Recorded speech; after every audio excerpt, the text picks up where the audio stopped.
Olá, turma, tudo bem? Na aula de hoje nós vamos falar sobre as propriedades dos ácidos. Vamos falar sobre algumas reações características dos ácidos, as aplicações dos principais ácidos e vamos também fazer exercícios. Essa aula estará dividida em 2 vídeos. Assista o primeiro, anote as informações e parta então para o segundo vídeo, beleza? Então acompanha aí, vamos lá. Bem, turma, um dos contextos importantes quando nós estudamos os ácidos é a compreensão do fenômeno da chuva ácida. Existem muitas questões envolvendo química, biologia, química ambiental que fala nesse assunto, beleza?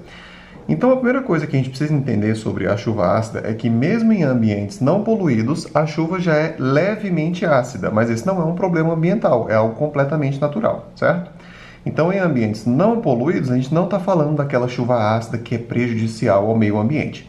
Por que a chuva já é levemente ácida mesmo em ambientes não poluídos? Nós sabemos que um gás que existe naturalmente na atmosfera, mas cuja emissão vem aumentando em função das ações antrópicas, é o dióxido de carbono. Porém, mesmo em ambientes não poluídos, o dióxido de carbono está presente.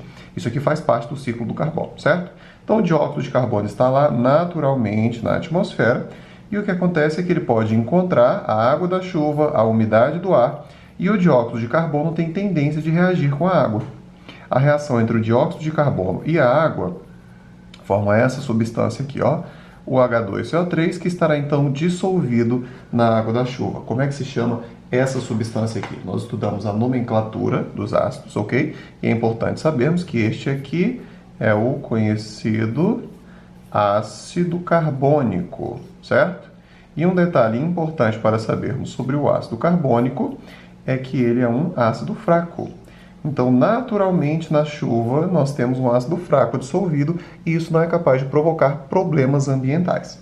Agora, em ambientes poluídos, a situação já é diferente. Quando a gente fala em ambientes poluídos, nós podemos falar principalmente nas emissões de gases provocadas pela queima de combustíveis fósseis. A queima de combustíveis fósseis lança na atmosfera gases ricos em enxofre. Então, combustíveis fósseis são ricos em enxofre.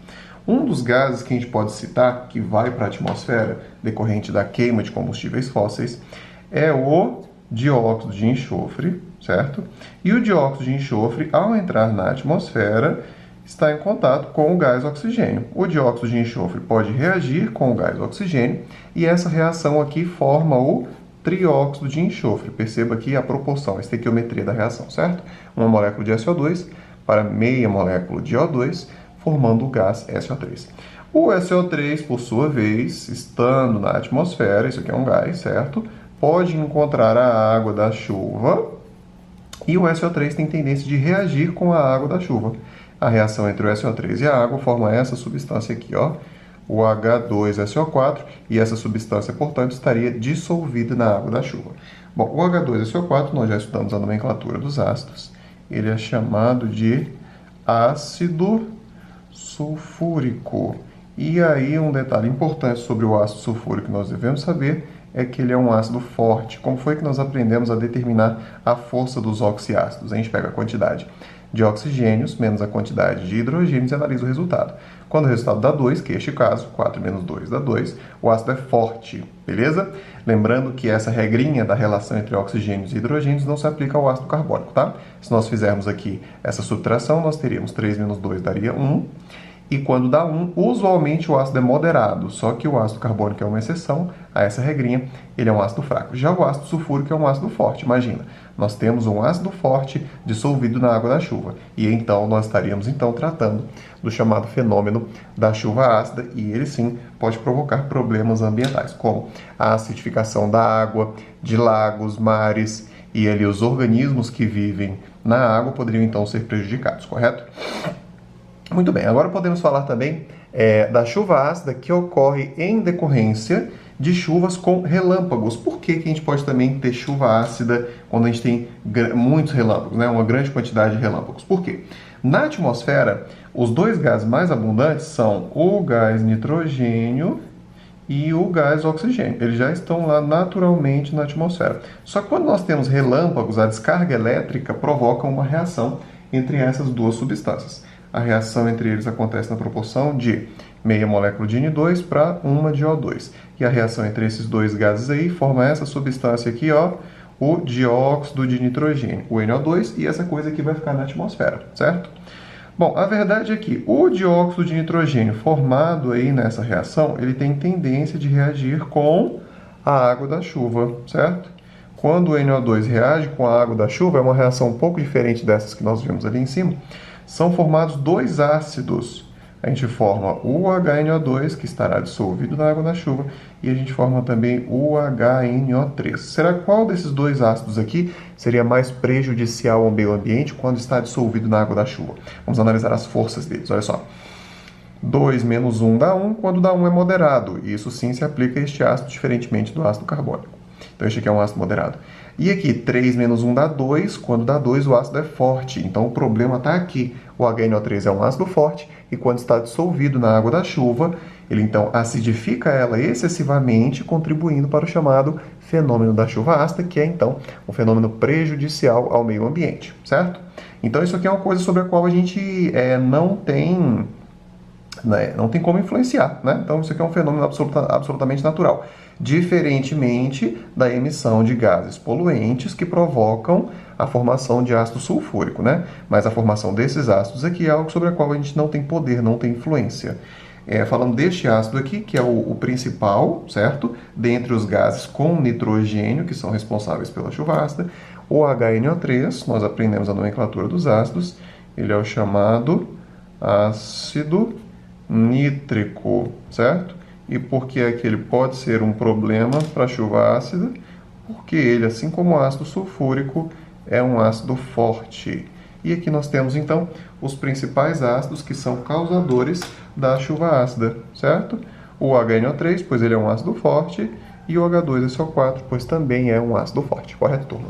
Muito bem, nós vamos ver agora algumas reações que os ácidos podem sofrer ou provocar. Nós estávamos falando agora há pouco da chuva ácida e dos possíveis impactos ambientais da chuva ácida. Nós vamos ver aqui que impactos podem ser esses, ok? Bom, a chuva ácida ela tem a capacidade, por exemplo, de corroer estátuas de mármore que estejam expostas ao ar livre. Elas também têm a capacidade de enfraquecer o exoesqueleto de determinados crustáceos. Ácidos têm a capacidade de corroer casca de ovo. Por quê? Todos esses materiais aqui possuem em sua composição carbonato de cálcio. E os ácidos têm a capacidade de reagir com o carbonato de cálcio. Nós vamos ver como essa reação pode acontecer, certo?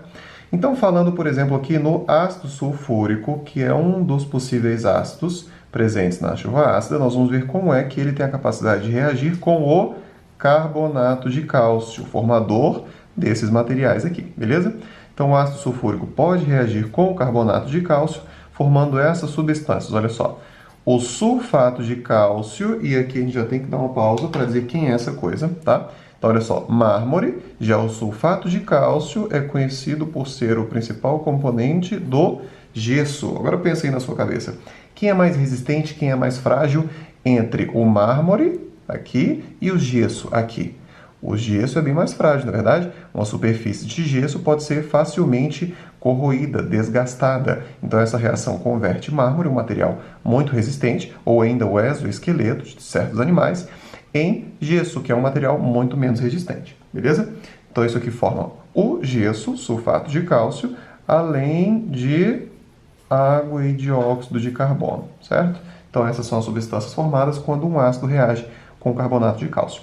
Vou fazer essa reação aqui com um ácido diferente agora, olha só. É possível que a gente não tenha falado sobre esse ácido aqui ainda. Ele é o ácido acético. O ácido acético é o principal componente do vinagre. E com isso a gente está falando de um experimento que você pode fazer em casa e não tem muito risco, certo? Que experimento seria esse?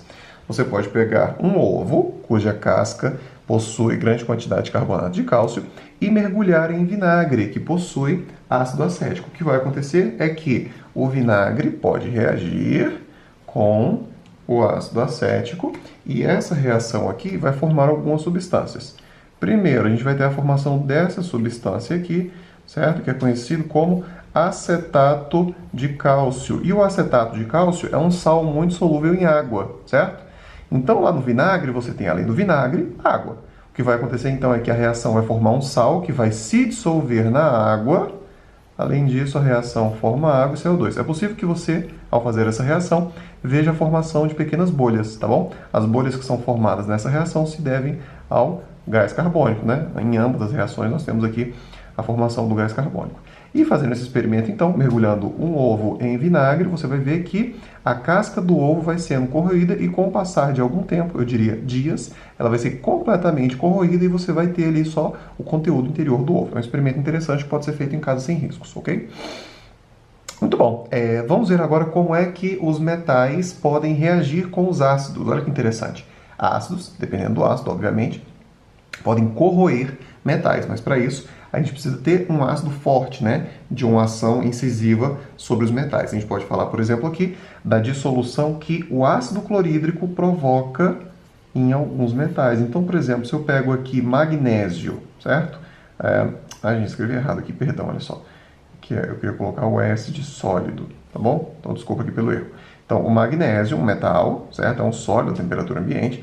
Ele pode reagir com o ácido clorídrico, uma solução de ácido clorídrico na proporção de 1:2. E essa reação vai formar aqui cloreto de magnésio e gás hidrogênio. O cloreto de magnésio é um sal, certo? Ele é um sal muito solúvel em água. O ácido clorídrico, ele está usualmente dissolvido em água. Então, a gente vai formar um sal que vai se dissolver em água e vai formar um gás que é o gás hidrogênio. Portanto, o metal será dissolvido pelo ácido clorídrico. Essa reação aqui a gente também pode falar, vamos supor, um outro metal aqui, tá bom? O ferro em contato com o ácido sulfúrico muito concentrado. Pode ocorrer aqui, então, a reação, e essa reação formaria sulfato ferroso de fórmula FeSO4, certo? Que também se dissolveria em água, e além disso a formação de gás hidrogênio, tá? Então aqui nós temos uma constante, que é a seguinte: quando ácidos reagem com metais, nós temos sempre a formação de um sal, diferentes sais podem ser formados, dependendo de quem é o ácido e de quem é o metal, e além disso a gente tem a formação sempre do gás hidrogênio. Então, quando ácidos reagem com metais, nós temos sempre a formação de gás hidrogênio, e quando a gente tem um ácido reagindo com carbonato de cálcio, a gente tem sempre a formação do gás carbônico. Essa é uma informação importante, algumas questões costumam cobrar isso, é importante conhecer o tipo de gás que se forma nas reações envolvendo os ácidos.